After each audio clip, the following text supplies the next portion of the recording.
Next మనం ఖమ్మం వెళ్దాం. ఖమ్మంలో మా ప్రతినిధి ఉపేందర్ లైవ్ లో అందుబాటులో ఉన్నారు. ఖమ్మం వ్యవసాయ మార్కెట్లోకి మిర్చి పంట కూడా దాదాపు పోటెత్తింది. అయితే ఊహించిన రీతిలో 80,000 బస్తాలకు పైగా మిర్చి పంట అక్కడికి వచ్చిందని చెప్పొచ్చు. జనవరి చివరి వారం రోజుకి మార్కెట్కు 15,000 నుంచి 40,000 వరకు బస్తాల మిర్చి పంట వచ్చింది. అయితే రోజుకి 80,000 నుంచి లక్షకు పైగా బస్తాల మిర్చి పంట అక్కడికి వస్తున్నట్లు తెలుస్తోంది. వరుసగా సెలవులు కావడంతో ఇష్టం రాజ్యంగా కొనుగోళ్లు పెరుగుతున్నాయి. ఆందోళనలో రైతులు కూడా ఉన్నట్లు తెలుస్తోంది. దీని మీద పూర్తి అప్డేట్స్ మా ప్రతినిధి ఉపేందర్ అందిస్తారు. ఉపేందర్ చెప్పండి. ఖమ్మం వ్యవసాయ మార్కెట్ కి సంబంధించి మిర్చి మార్కెట్ కు తెలంగాణ రాష్ట్రంలో కీలకమైన మార్కెట్ గా ప్రస్తావన కొనసాగుతా ఉంది. ఈ నేపథ్యంలో ఆరుగాలం కష్టపడి పంట పండించేటువంటి రైతుల యొక్క కష్టార్జితాన్ని ఖమ్మం వ్యవసాయ మార్కెట్ లో ఉన్నటువంటి అధికారుల నిర్లక్ష్య ధోరణితో పాటు అక్కడ ఇష్టారాజ్యంగా వ్యవహరించేటువంటి దళారీ యొక్క ఆధిపత్యానికి మధ్య రైతులు నలిగిపోతున్నట్టుగా మనకు స్పష్టంగా తెలుస్తుంది. అంటే గత శుక్రవారం, శనివారం, ఆదివారం 3 రోజులు సెలవు కావడంతో నిన్న సోమవారానికి భారీ ఎత్తున దాదాపు 80,000 నుంచి లక్ష పైగా మార్కెట్ లోకి వచ్చినటువంటి మిర్చి బస్తాలు ఒక్కసారిగా ఓవర్లోడ్ తోటి రావడంతో అక్కడ ఉన్నటువంటి చుట్టుపక్కల ట్రాఫిక్ జామ్ అవడంతో కొంత ఇదే అదునుగా చూసినటువంటి దళారీలు ఇష్టారాజ్యంగా అక్కడ ధరని జెండా పాటకు తగ్గించి అక్కడ క్వాలిటీ లేదనే పేరుతోటి కూడా రైతులను నిలువున దోపినట్టుగా మనకు స్పష్టిస్తుంది. అంటే దాదాపు తెలంగాణ రాష్ట్రంలో కీలకమైనటువంటి వ్యవసాయ మార్కెట్ ఈ ప్రాంతం నుంచి వ్యవసాయ శాఖ మంత్రి ప్రాతినిధ్యం వహిస్తున్నటువంటి తుమ్మల నాగేశ్వరరావు ప్రాంతంలోనే అనేక రకాల సమస్యలను ఎదుర్కొంటున్నట్టుగా మనకి స్పష్టంగా తెలుస్తుంది. అంటే ఈ ప్రాంతంలో ఉన్నటువంటి ఏదైతే వ్యవసాయ మార్కెట్ ఉందో ఈ మార్కెట్ లో అక్కడ ఉన్నటువంటి దిగుమతి శాఖ వాళ్ళు కావచ్చు, ఎగుమతి శాఖ వాళ్ళు కావచ్చు, అక్కడ మార్కెట్ నిర్వాహకులు, వ్యాపార రంగం, ఛాంబర్ ఆఫ్ కామర్స్ డిపార్ట్మెంట్ వాళ్ళు కావచ్చు, వీళ్ళందరూ కూడా కలిసి ఒక కీలకమైనటువంటి నిర్ణయాలు తీసుకుంటూ రేపు, ఎల్లుండి, ఆ తర్వాత 23వ తారీఖు వరకు కూడా 3 రోజుల పాటు వరుసగా సెలవుల్ని ఇవ్వడం పట్ల కూడా తీవ్రమైనటువంటి కూడా ఆరోపణలు దిగుమతి శాఖ పట్ల వస్తా ఉన్నాయి. అంటే ఇప్పటి వరకు దాదాపు సంవత్సరం కాలం పాటు కష్టపడినటువంటి మిర్చి పంటను ఈ చేతికొచ్చి కాస్త కూస్తో డబ్బులు సంపాదించుకోవాల్సిన చేతికొచ్చే సమయంలో ఒక్కసారిగా వ్యవసాయ మార్కెట్ దారులు మేము సెలవులు ప్రకటిస్తున్నట్టుగా మార్కెట్ సెక్రటరీతో సంబంధం లేకుండానే సొంతంగా నిర్ణయాలు తీసుకోవడం పట్ల కూడా ఏం చేయాలో అర్థం కాక మార్కెట్ సెక్రటరీ కూడా తీవ్రమైన స్థాయిలో ఆందోళన చెందినట్టుగా మనకు తెలుస్తా ఉంది. అంటే అక్కడ మార్కెట్ లో ఏం జరుగుతుంది, ఎలా నియంత్రించాలి ఏంటి అనేది అబ్జర్వేషన్ చేసేటువంటి పాలక మండలి కూడా ఇటీవల కాలంలో పూర్తి స్థాయిలో అక్కడ అంటే పూర్తిగా ప్రభుత్వం రద్దు చేయడం తోటి అక్కడ ప్రస్తుతం ఖాళీలు కొనసాగుతా ఉన్నాయి. ఈ వ్యవసాయ మార్కెట్ లో జరుగుతున్నటువంటి అఘత్యాలు, ఆకృత్యాలు, ఇట్లాంటి దళారీల యొక్క దౌర్జన్యాలను నిలువరించేందుకోసం వ్యవహరించాల్సినటువంటి మార్కెట్ కమిటీ కూడా ప్రస్తుతం లేకపోవడం తోటి దళాల ఇష్టారాజ్యంగా కొనుగోలు చేస్తా ఉన్నారు.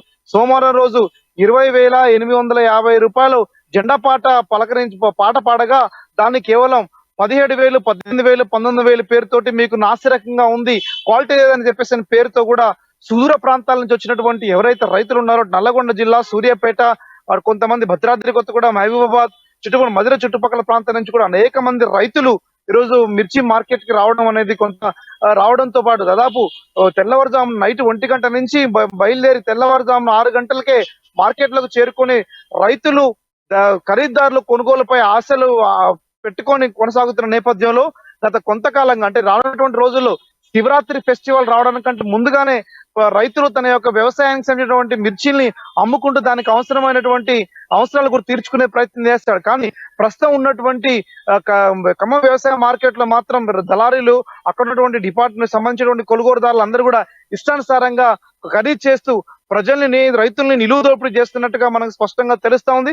దీన్ని నిలువరించాల్సినటువంటి పాలక మండలి లేకపోవడంతో పాటు వచ్చిన సెక్రటరీ నెల రోజులే కావడంతో ఇంకా యథేచ్ఛగా కొనసాగుతున్నటువంటి వీటిపై ప్రభుత్వం మరింత ఆదుకోవాలని చెప్పేసి కూడా మరోవైపున విజ్ఞప్తి చేస్తా ఉన్నారు. ఈరోజు ఖరీదు కావడం లేదని చెప్పేసి తెల్లవారుజామున అర్ధరాత్రి వచ్చినటువంటి రైతులకు కూడా అరకొర సౌకర్యాలు ఆ మార్కెట్ లో ఉండడం ఫలితంగా కూడా తీవ్రంగా అసంతృప్తి వ్యక్తం చేస్తా ఉన్నారు. ప్రధానంగా ఇటీవల కాలంలో అమ్మానీస్ తోటి అక్కడ ఉన్నటువంటి రైతులు, ఇతర జిల్లాలో వచ్చిన రైతులు తీవ్ర స్థాయిలో వాపోయారు. అన్యాయం జరుగుతా ఉంది, మాకు తీవ్రమైనటువంటి ఇబ్బందులు పెడతా ఉన్నారు. 20,850 రూపాయలు పాట పాడితే క్వాలిటీ లేకపోతే 500 తగ్గించాలి, 600 తగ్గించాలి, కానీ నిలువున 3,000 నుంచి 3,500 రూపాయలు తగ్గిస్తూ మమ్మల్ని ఇతరులలో దోపిడీ చేస్తా ఉన్నారు. కనీసం మాకు ఎటువంటి అవసరాలు కూడా తీరట్లేదు, మేము కౌలు రైతులుగా ఉన్నాం, పెట్టుబడి పెట్టి అప్పుల పాలైనాం, ఇలాంటి దోపిడీ జరుగుతున్నటువంటి నేపథ్యంలో కనీసం అధికారులు ఎవరు కూడా పట్టించుకోవడం లేదని చెప్పేసి అని కూడా తీవ్ర స్థాయిలో వాపోతూ ఉన్నటువంటి నేపథ్యం కూడా కనబడతా ఉంది. ఏదేమైనా సరే ఖమ్మం లాంటి వ్యవసాయ మార్కెట్ లో ఇటు అంటే ప్రధానమైనటువంటి ఇక్కడి నుంచి చైనా ప్రాంతాన్ని వరకు కూడా చైనా విదేశాలకు కూడా తేజ మిర్చిని ఖమ్మం మార్కెట్ నుంచి కూడా ప్రధానంగా ఎగుమతి చేస్తున్నటువంటి చరిత్ర కలిగినటువంటి ఖమ్మం వ్యవసాయ మార్కెట్ లో ప్రస్తుతం తీవ్రమైనటువంటి కూడా అడ్డంకులు సృష్టించే విధంగా దళారీలు దోపిడీ చేయడం పట్ల కూడా అనేక మంది కూడా ఇబ్బందులు గురవుతా ఉన్నారు. అంటే నల్లగొండ జిల్లా ఇతర ప్రాంతాలకు చెందినటువంటి అనేక మంది రైతులు ఎక్కడ కూడా తేజ మార్కెట్ అటు హైదరాబాద్ పోయినా నల్లగొండ పోయినా ఇతర ఏ ప్రాంతాలకు వెళ్ళినా సరే మిర్చి సరిగా కొనుగోలు జరగదు, ఖమ్మం అయితేనే సరైనటువంటి నమ్మకం అని చెప్పేసి నమ్మకంతో వచ్చినటువంటి రైతుల పట్ల కూడా అక్కడ ఉన్నటువంటి దళారుల యొక్క ఆగడాలతోటి రైతులు తీవ్ర స్థాయిలో రావాల్సినటువంటి చేతికి అందాల్సినటువంటి ఏదైతే ఆదాయం ఉందో ఆదాయం కాస్త పూర్తిగా దెబ్బతిని నష్టాల్లోకి పోతున్నారని చెప్పేసినటువంటిది కూడా అక్కడ రైతులు ఆవేదన వ్యక్తం చేస్తా ఉన్నారు. వరుణ్, రైతు అయితే వచ్చేది కూడా వేసవి కాలం కాబట్టి ఇంకా పంట మిర్చి పంట అయితే మార్కెట్కి ఎక్కువగా వస్తుంది. సో ఆల్రెడీ వాళ్ళకి కనీస వసతులు లేవు, ఇటు పక్కేమో ధర దోపిడీ జరుగుతూ ఉంది. సో ఈ నేపథ్యంలో అక్కడున్న మార్కెట్ చైర్మన్ అసలు ఏ విధంగా స్పందిస్తున్నారు, వాళ్ళకి కనీస వసతులు కల్పించాలన్న ప్రయత్నం చేస్తున్నారు, అసలు ఎందుకు చేయలేకపోతున్నారు, ఇంత జరుగుతున్నా కానీ చైర్మన్కి తెలియకుండా ఉందా ఇంకా? వరుణ్, ఖమ్మంకి సంబంధించి ప్రస్తుతం అక్కడ అరకొర వస్తువుల కోసం అక్కడ గతం నుంచి కూడా అక్కడ రైతులు డిమాండ్ చేస్తా ఉన్నారు. ప్రధానంగా వసతులు కల్పించాలి, రైతులకు వెయిటింగ్ రూమ్స్, వాళ్ళకి రెస్ట్ రూమ్స్ కావాలని చెప్పేసి అనేటువంటిది కూడా డిమాండ్స్ వస్తా ఉన్నాయి. ప్రజా సంఘాలు ప్రధానంగా వామపక్ష పార్టీలు కూడా అక్కడ ట్రేడ్ యూనియన్స్ కూడా డిమాండ్ చేస్తూ అటు అమాలీలకు రైతులకు రెస్ట్ రూమ్స్ అవసరం అని చెప్పేసి డిమాండ్ వస్తా ఉన్నప్పటికీ కూడా గత ప్రభుత్వం ఏమాత్రం కూడా పట్టించుకోవడం లేదు. కానీ ప్రస్తుతం కాంగ్రెస్ ప్రభుత్వం అంటే తుమ్మల నాగేశ్వరరావు నేతృత్వంలో వ్యవసాయ మార్కెట్ ని మరింత ఆధునీకరణ చేసి అంటే మోడల్ మార్కెట్ ఎలా ఉంటుంది అని చెప్పేసి ఖమ్మం మార్కెట్ చూపించాలని చెప్పేసి ఇటీవల కాలంలో కొంత అక్కడ ఎస్టిమేషన్ వేయించే ప్రయత్నం కూడా చేస్తూ ఉన్నారు. కానీ ప్రస్తుతం ఎండాకాలం కనీసం తాగునీరు సౌకర్యం కూడా అక్కడ లేకపోవడం తోటి బాటిళ్లలో నీళ్లు తెచ్చుకొని అదే నేపథ్యంలో ట్యాప్ వాటర్ తాగుతూ రైతుల యొక్క తన యొక్క ఖరీదు కోసం 1000 కళ్ళతోటి అక్కడ ఉన్నటువంటి దళారుల్ని ఆశ్రయిస్తూనే వాళ్ళు మోసపోతున్నారని తెలిసినా సరే తప్పనిసరి పరిస్థితుల్లో వరకు ఖరీదు పోతున్న నేపథ్యం కూడా కనబడతా ఉంది.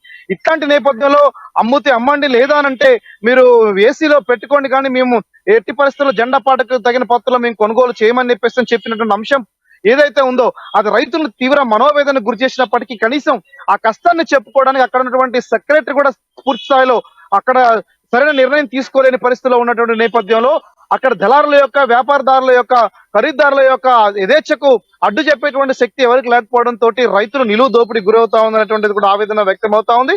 ప్రస్తుతం వ్యవసాయ మార్కెట్ లో జరుగుతున్నటువంటి ప్రధానంగా జిల్లాలకు ప్రధాన కేంద్రంగా ఉంది. ప్రపంచానికి ఇక్కడి నుంచి అనేక అవసరానికి తగిన పద్ధతిలో కూడా మిర్చి మార్కెట్ తరలించేటువంటి ఒక వ్యవసాయ మార్కెట్ లో ఇలాంటి సంఘటనలు చోటు చేసుకోవడం పట్ల కూడా ఇతర జిల్లాలకు చెందినటువంటి రైతులు ఈ రోజు ప్రస్తుతం పాలక మండలిపై పాలక వర్గాలపై ప్రభుత్వాలపై తీవ్రస్థాయిలో అసంతృప్తి వ్యక్తం చేస్తా ఉన్నారు. రానున్న కొద్ది రోజుల్లో ఎండలు తీవ్రస్థాయిలో ముదిరే ప్రమాదం ఉన్నటువంటి నేపథ్యంలో ఇప్పటి వరకు కూడా వాళ్ళకి ఆల్టర్నేటివ్ వస్తువులు కల్పించే దాంట్లో కూడా అక్కడ ఉన్నటువంటి ప్రస్తుతం అక్కడ సెక్రటరీ కావచ్చు అక్కడ ఉన్నటువంటి నిర్వాహకులు కానీ పూర్తిగా వైఫల్యం చెందినట్టుగా మనకు తెలుస్తా ఉంది. కొద్ది రోజుల్లో అంటే మిర్చి చివరి పంటకు వచ్చే సమయానికి పూర్తి స్థాయిలో అమ్మకానికి తీసుకొచ్చే సమయం నాటికైనా సరే కనీసం పాలకులు స్వస్థలు కల్పించాలని చెప్పేసి డిమాండ్లు వస్తా ఉన్నాయి. ఇదే నేపథ్యంలో ప్రస్తుతం 3 రోజులు సెలవు ఇచ్చిన దాని పట్ల కూడా అక్కడ రైతులు అక్కడ ఉన్నటువంటి కొంతమంది వ్యాపార వర్గాలు ఇతర కొంతమంది అబ్జర్వర్ దారులందరూ కూడా కొన్ని పొలిటికల్ పార్టీలు కూడా తీవ్రస్థాయిలో ఆగ్రహం వ్యక్తం చేస్తా ఉన్నాయి. ఈ 3 రోజులు ఎందుకు హాలిడేస్ ఇచ్చారనేటువంటిది కూడా స్పష్టత ఒక లేకపోవడంతో పాటు అంటే రోజుకి 80,000 నుంచి 1,00,000 వరకు వస్తున్నటువంటి ఏదైతే మిర్చి బస్తాలు ఉన్నాయో ఆ బస్తాల యొక్క కంట్రోల్ కెపాసిటీ కావచ్చు నిల్వ చేసే శక్తి కూడా అక్కడ లేకపోవడం ఫలితంగా కూడా కొంత అక్కడ సమస్యాత్మకంగా మారుతూ 3 రోజులు సెలవులు ఇచ్చారంటే ఇంకో 3 రోజుల పాటు రైతు ఇప్పుడు తీసుకొచ్చిన రైతు నష్టానికన్నా అమ్ముకోవాలి లేదంటే 3 రోజుల పాటు కాపల కాసిన తర్వాత అమ్ముకోవాల్సినటువంటి దౌర్భాగ్య స్థితులు కూడా అక్కడ ఆ రైతులు ఇబ్బందులు పడతా ఉందని చెప్పేసినటువంటిది కూడా కొంత ఆరోపణలు వస్తా ఉన్నాయి. ఏదేమైనా సరే ఇక్కడ జరుగుతున్నటువంటి దోపిడీ గతంలో మీడియాలో ప్రచురితమవుతూ ఉన్న రోజువారీగా అక్కడ గొడవలు అవుతున్నా సరే కనీసం అక్కడ అబ్జర్వేషన్ చేయడం కోసం అంటే గతంలో తుమ్మల నాగేశ్వరరావు కూడా విజిటింగ్ చేశారు. అక్కడ కొన్ని రోజులు కంట్రోల్లో ఉన్నటువంటి ఈ దోపిడీ తిరిగి మళ్ళీ అదే రకంగా పంజా విసురుతో రైతులు యథేచ్ఛగా దోచుకుంటూ తీరు పట్ల కూడా తీవ్ర స్థాయిలో అసంతృప్తి వ్యక్తం చేస్తా ఉన్నారు.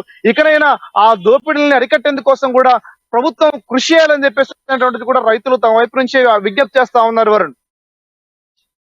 అది చూసుకున్నట్లయితే ఖమ్మం జిల్లాలో మార్కెట్కి కూడా వ్యవసాయ మార్కెట్కి పూర్తిగా 80,000 నుంచి కూడా 1,00,000 మిర్చి బస్తాలు పైగానే బస్తాలు కూడా వస్తున్నాయి. కనీస వసతులు కూడా అక్కడ కల్పించట్లేదు. పూర్తిగా ధర దోపిడీ అయితే నిత్యం జరుగుతూనే ఉందన్నట్లు మనకు తెలుస్తుంది. సో అక్కడ మార్కెట్ చైర్మన్ కానీ ఇక్కడ ఎవరు కూడా అధికారులు పట్టించుకోవట్లేదు, వాళ్ళకి తెలిసినా కూడా పట్టించుకోవట్లేదు అని అయితే ప్రజలు కూడా పూర్తిగా అసంతృప్తి వ్యక్తం చేస్తున్నారు.